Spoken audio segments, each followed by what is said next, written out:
topics and opinions expressed in the following show are solely those of the host and their guests and not those of W4CY Radio, its employees, or affiliates. We make no recommendations or endorsements for radio show programs, services, or products mentioned on air or on our web. No liability, explicit or implied, shall be extended to W4CY Radio or its employees or affiliates.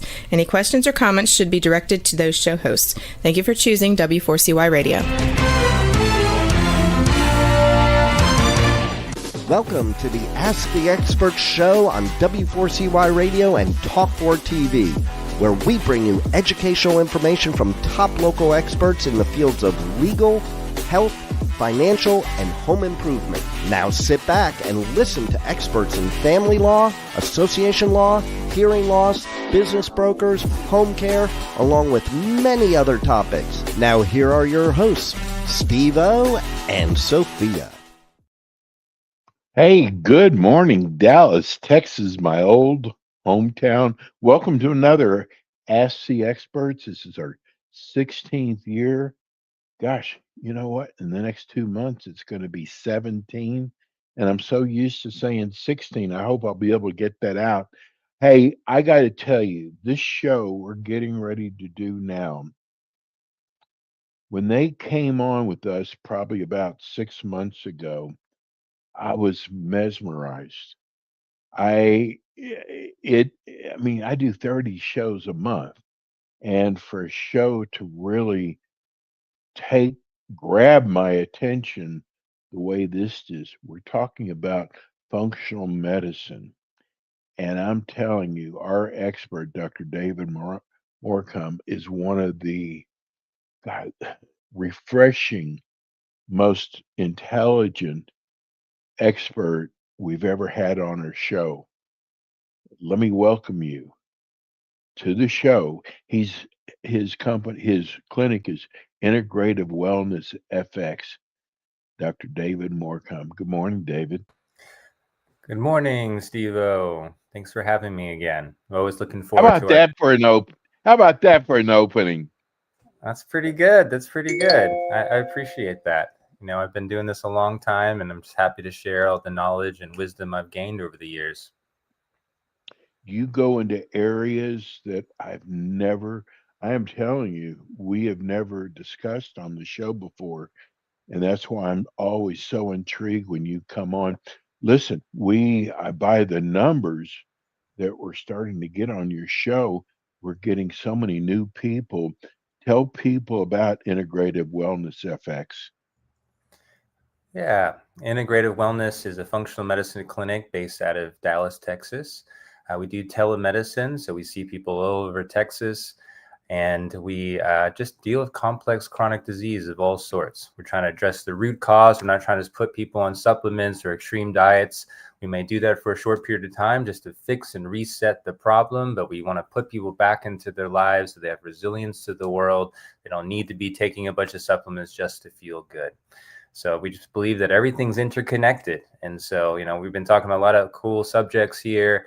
And there's just a lot of new research, new data, and new technology. And we implement it all and we individualize it to get people better. You know, I'm going to do this in layman's terms, describing what you do.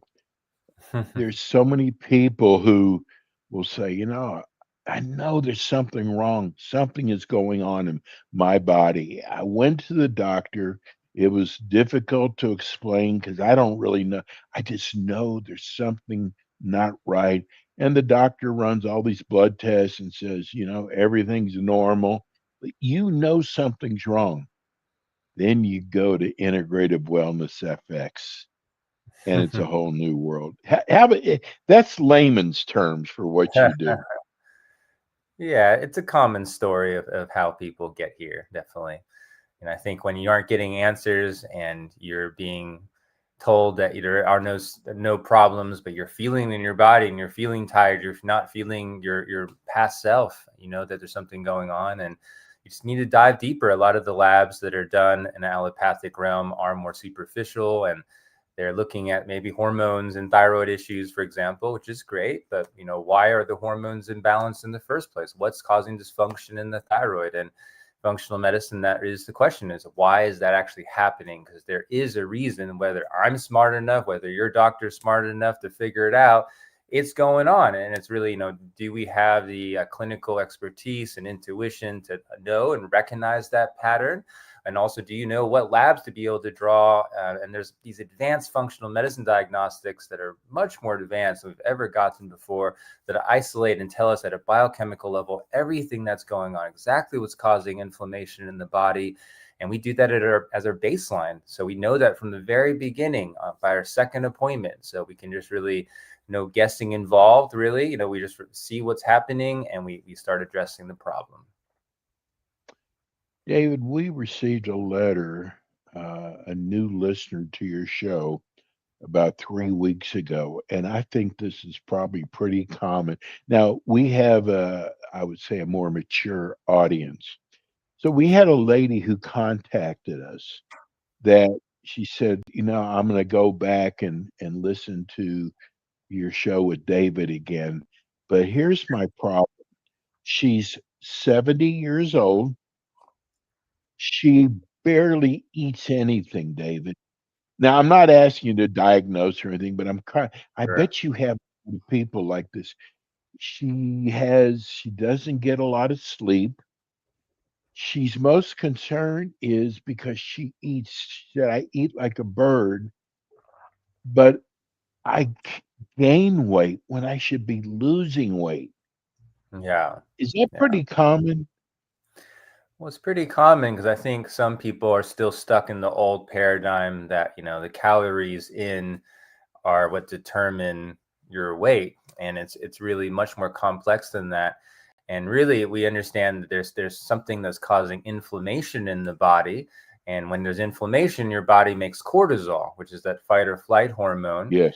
And that destroys your metabolism, inhibits your immune system, and drains your hormones and throws you into fight or flight. And so the more cortisol we have because of any inflammatory process, or not just mental, emotional stress. A lot of times people are focusing on that as well. They go to a doctor and say, you're just stressed. You just need to relax. Well, that's one thing, but we can only control so much, first of all, but that's only one thing. There's physiological stress. So there's gut issues, there's toxicity, there's metals, there's infections, or, you name it. Nutritional deficiencies are also huge. So, with someone that's older like this and they're not eating very much, again, there's probably a lot of inflammation in the system in the first place. And then second of all, if they're eating like a bird, like you're saying, they might be not getting enough nutrition. And we need a lot of nutrition to heal. Healing and detoxification and repair is a nutritionally intense process. And so even a lot of people that are only eating one meal per day can actually be doing themselves a disservice by not getting all the cofactors and coenzymes that are necessary for a good, healthy metabolism. The last thing I would say is that this is a mistake that all people of all ages are doing, is that sometimes they will try to not eat or fast because they're trying to lose weight. And it's the exact opposite of what you want to do. Because when you have an unstable blood sugar, and especially if you can't last that long, a lot of times you go hypoglycemic. And when your blood sugar gets too low, your body will actually become, very stressed, and your brain will start to die because you need so much activity and energy constantly for your heart and your brain to work. So your body shoots out a bunch of adrenaline and cortisol, and that will actually get the blood sugar back up. It saves the day. Yay. But it also threw you into fight or flight, and it inhibits your metabolism. It shoots out, again, all that cortisol, which is the enemy. And so a lot of people that are not eating enough, they're actually going into this state where their metabolism slows. Their energy is being stored away as fat for a rainy day because they're not used to eating as often. And so if you're eating more regularly, you have more stable blood sugar. And you have good fats, you have good proteins, you're lowering carbs and processed foods and sugars. You have more stability in so it's not, not this big up and this big down just once per day here. It's nice and stable day. There's steady mood, steady energy, metabolism goes up. That starts to get broken down. And so there is aspects to intermittent fasting where we can preserve our fasting window, usually from like 11 to 7 to 8 to 6 hours per day of eating. And then you can not eat any of the other times, but kind of eat what you want during those times. It's still going to be helpful. But we don't want to go extreme and push ourselves to that, because if our body's not ready metabolically, it can actually worsen the Mm. problem here. So, She did foods are mention, complex and people are David, she different. I did, just want to she, say is that, she, some people will have some instructions and they hear that's a fad on the radio, and that might be really good for one person and it might not be good for the other person. It's important to know your body and work with a practitioner to kind of help you decide what that is for you. so she did mention stress also. I left that out. She did mention stress. So, David, you've got stress, and I've learned from you about sleep, how important that is, your hormones, cortisol. So, and I know either she's listening now or she's going to play the show back. So, how do you, so if she walks in your door, what are some of the things you're going to test her? Yeah. I mean, our baseline again is looking at all these things that cause inflammation in the body. So it's looking at all the nutrients, minerals, and vitamins. We know exactly what's missing. We're looking at gut measures, how much fungus, bacterial overgrowth, malabsorption is actually happening. So one of the root causes of inflammation of the body, where 80% of neurotransmitters are created. We're looking at mitochondrial energy production, metabolism, right? That's very important for someone trying to lose Mm. weight. We have these little powerhouses that make all this ATP for all the cells of our body, and they get dysfunctional. They get poisoned over time through all this toxicity, through all this nutrition, no deficiencies. So we want to look at that. We also look at toxicity and heavy metals. That's our baseline testing. We actually do toxic panels that look at metals and mold and pesticides and organophosphates, and people have different collections of these things, and these are fat soluble toxins that go directly into the cell and especially the brain, because the brain is just one big thing of fat. And the mitochondria, like I mentioned, those are big things of fat. So toxins accumulate in those energy centers and destroy your metabolism. So we want to look at that, what's causing that. We look at some genetic markers as well. So I've actually specialized in genetic analysis for over about 15 years now. And what's cool is that I'm able to look at a biochemical snapshot of each person's body.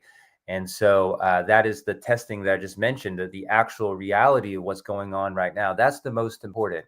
But then we can look at the genetics, our predisposition to disease.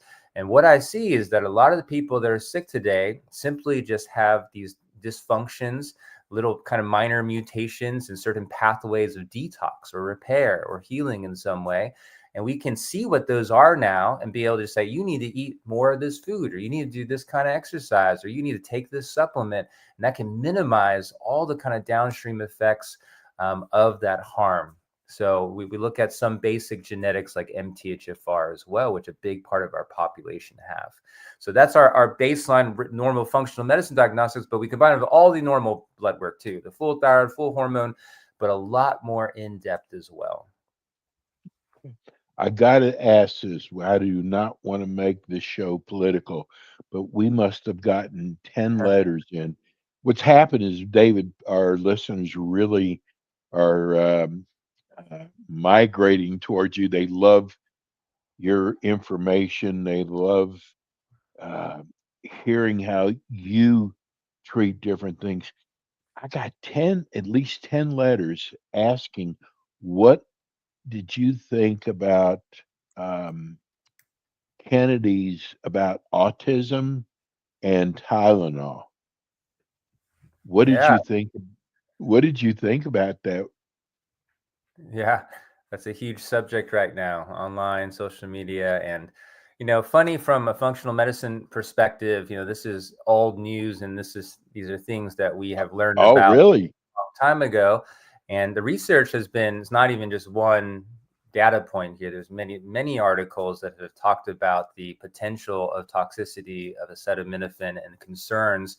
And even the I think what pharmaceutical industry, but there was a email that was released the other day talking about they knew the concerns, they knew the studies, and that they even met about it 6 or 7 years ago. So to me, it's not a huge thing, but it makes a lot of sense. We've been taught about this a lot as well. Is that acetaminophen causes depletion of something called glutathione. And glutathione is the master antioxidant, master detoxifier of the body. And already our shields are very low because of all this toxicity we're being exposed to. In general, our livers are stressed. They're not doing what they need to do. And, a lot of times kids are starting off in the womb with all this toxicity that they're inheriting from their mom, because 25% of those toxins are coming across the placenta going into the baby just through breastfeeding and through pregnancy. But then, they might have a genetic issue like MTHFR, where they're not able to break down the toxicity of the world around them. Most kids that are autistic have MTHFR or similar genetic mutation in glutathione. And then they're given acetaminophen, in utero, but also maybe when they're very young kids, and that damages this main antioxidant shield more. And we're going through a whole asteroid field of toxicity and oxidative stress and inflammation these days, just living in this world. So when your shields are down, you start collecting damage pretty easily. And we start collecting damage young, that can affect neurodevelopment. These toxins collect inside those fat cells in the brain, like we talked about. So it's not this direct connection, like you're going to have Tylenol and you're automatically going to get autism in any way. And most people that are going to have take acetaminophen are not going to have any necessarily complications. But is that a good idea with the research and the data that we have as a mother that is responsible for the health of our young ones and their optimal thriving and mental health? Probably not the best idea, unless, you have an extreme acute fever that is also acutely threatening the child's life or your own life. Then of course, if you have nothing else to use, then you might use something like that. But again, from functional medicine point of view, we have so many other herbs and natural medicines to be able to deal with sicknesses and illnesses. And we see even fevers as, unless it's too high, that it's actually a good thing. It's smoking out some of the bad guys and some of the pathogens here, so we just don't want it to be too high. And so normally treat more innocuously with natural medicine. If you need it, you can always go to acetaminophen. We try to minimize all medicines anyways during pregnancy, but this one, especially since we have that data and research. So to me, it's not as much a controversial scientific thing. It seemed more of a political thing to me, but yeah. So it was no surprise to you? No, not at all. And people want to know, how do you treat their lady just wrote this now. How do you treat if I'm in Texas, San Antonio? How do you do telemedicine? Yeah.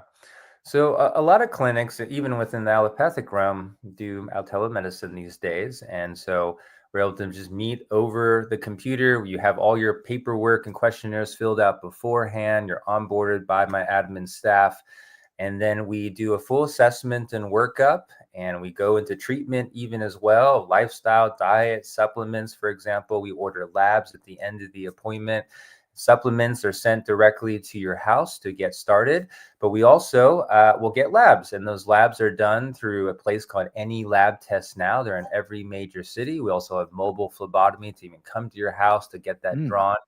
And so, we get the labs back and we meet again on that second appointment, and we're able to dive deeper. The first appointment is about just getting you feeling better, knocking out your symptoms, getting your energy up, making sure you're sleeping. Second appointment is we have the labs. Now we can do that detox, or we can fix the gut, or we can kill that infection or whatever is causing the issue. What are some of the biggest everyday habits people don't realize are draining their energy? Their normal habits. Well, I mean, I would go again into some of the toxicity piece, and just the water quality is really important. I don't know if people know this, but in Dallas, the water supply here, when you go to the Environmental Working Group, EWG, I think .org, you can look at the new report for the Dallas water supply, and it shows that there's 54 times the amount of arsenic in our water, along with many other chemicals here that are in our tap water, along with all the pharmaceutical metabolites and residues. So we have to just recognize that I think most people are on this train at this point. They aren't drinking tap water. A lot of people are still showering with it and doing other things. And it's just a good idea. Water is life. It's 70 to 80%, right, of our biological unit. And we aren't healthy if we aren't hydrated, but we also aren't healthy if we are getting all this toxicity within us constantly. So I think that's a huge thing. What does, we talk about stress a lot on this show. How does stress affect our gut? Yeah, I mean, there's a dual kind of pathway between the brain and the gut. So we have our second brain here in the gut called the enteric nervous system. And so if we have inflammation in the gut, we have inflammation in the brain. But also if the brain is overactive and, in this fight or flight state, then the gut doesn't work as well. It moves out of the parasympathetic and moves into this fight or flight, and it's not digesting foods as well. It's not breaking down foods as well. It's not moving the gut, having good motility, so there can be more constipation and bloating and gas. And so this is how we absorb the nutrition from the external world to the internal environment, is through good digestive fire. And that is kind of quenched when our brain is not giving the good output because it is stressed. Even, the extreme example is if you have a brain injury, within hours, you have something called leaky gut, where the gut gets permeable, there's damage to the gut. And then all these food particles, microbes, and toxins start coming into the gut. And that creates a lot of inflammation because they come into the bloodstream where they're not supposed to be. So again, if there's inflammation in the gut, we have inflammation in the brain. But then also if we have lower neurotransmitter production here in the gut, where 80% of it comes from, then that's also going to affect mood regulation as well. We had a text here from Judy in Carrollton. She wants to know, do you treat acid reflux? Yeah, that's a really good topic, because I think there's a lot of misunderstandings about that. And a lot of times we think the acid is too high, and it is in some ways, and that you're given a proton pump inhibitor, or you go to the store to get an OTC to suppress that acid. But that is actually can be worsening the problem and the root issue, because the pathophysiology, what's going on is that we have bacteria and fungus that starts to grow inside the small intestine where it's not supposed to be. We're supposed to have this bacteria in the colon, the large intestine, but they migrate up for various reasons, because of antibiotics, because of all the sugars and carbs and things we're eating. They start colonizing the small intestine. And this is where we're supposed to be breaking down our foods. So when we eat the carbs, grains, sugar, starchy foods that these guys like, and there's overgrowth there, they ferment and they create acid, they create gas, they create pain, abdominal pain, and they can push up all that rotting food into reflux, into heartburn. And so, a lot of the people they treat, we have to fix the gut, kill off some of that overgrowth, increase digestive fire, change the diet for a short period of time as we're doing some of these things. We actually need to kill some of that overgrowth. But even more so, there is a vagus nerve component here. Most people that have reflux that's going into the throat, the vagus nerve is not strong enough to close that lower esophageal sphincter. And so this can be just a long-term stress. A lot of people have mercury and silver fillings, for example, that are poisons to the vagus nerve, which are causing that inability to close it as well. There can be other reasons also. And so we want to look at these things at the nervous system level, look at things inside the gut that are causing that. So we teach people to use digestive enzymes with hydrochloric acid. You can get that very easily. There's everything you need to break down any food you come across, and take that with some of your meals so you can break down your food better, process that food so it doesn't leave it left over to ferment in the system. So there's other kind of just diet stuff real quick, is that you don't eat a bunch of food late at night. Past 7 or 8 p.m. past dark, and the digestion really slows down. It's the worst thing to do when you have reflux and overgrowth. Also, don't be drinking tons of water when you eat, because that dilutes the stomach acid. You want to chew your food. Wow. You want to recognize when the sun is the highest, digestion is the strongest. So these are kind of just some minor tips here. The only thing wrong with your segment of Ask the Experts, David, it's not long enough. Your show goes by so fast. Tell people how they can reach you. Yeah, I'm Dr. David Morcom. It's integrativewellnessfx.com. Functional medicine here in Dallas. And you can reach us at 469-333-1298. We're happy to help you get back to optimal health. And David's going to be back with us in a couple weeks with his live show. And please, you can go to iHeart or Spotify under Ask the Experts Dallas to listen to today's show. David, you're the best. We love you. All right. You too. Take care, Steve-O. Have a great week. Thank you. You too, buddy. Hope to, I forgot to tell them they just had a new baby. Hey, that's going to do it for us today. We'll be back again with you next week with more Ask the Experts. Thanks for tuning in today to the Ask the Experts show on W4CY Radio and Talk4 TV. Tune in next week and every week to hear more from our experts on personal injury, insurance, air condition repairs, estate planning, Medicare, and many other topics in the areas of legal, health, financial, and home improvement. See you next week.